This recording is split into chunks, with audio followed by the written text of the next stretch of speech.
जय गुरुदेव, सभी को प्रणाम। आज मैं आपको घोषा के विषय में बताती हूँ। घोषा ऋग्वेद के अनुसार एक महिला ऋषि थी। घोषा कक्षीवान की पुत्री थी। वह समस्त आश्रमवासियों की लाडली थी, किंतु बाल्यावस्था में ही रोग से उसका शरीर विकृत हो गया था। शरीर विकृति के कारण उससे किसी ने भी विवाह करना स्वीकार नहीं किया। वह 60 वर्ष की वृद्धा हो गई, किंतु कुमारी ही थी। एक बार घोषा अपने आश्रम के वन में एक सरोवर के पास एकांत में बैठी थी।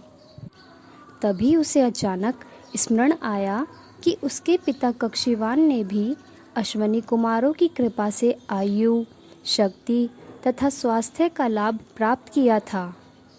तब उसने इस विषय में ज्ञान लेने का निश्चय किया और इस खोज में वो ब्रह्मऋषि विश्वामित्र के आश्रम पहुंची। विश्वामित्र ने घोषा को शक्ति दीक्षा देकर उसे अश्वनी कुमारों का आवाहन का मंत्र दिया। घोषा ने तपस्या प्रारंभ की। 60 वर्षीय वह घोषा इस तपस्या के फलस्वरूप अश्वनी कुमारों के अनेक दिव्य मंत्रों की मंत्रदृष्टा हुई।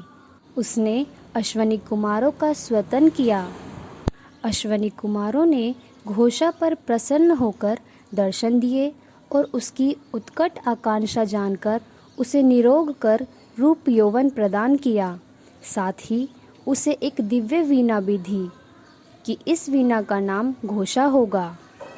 तदंतर उसका विवाह संपन्न हुआ।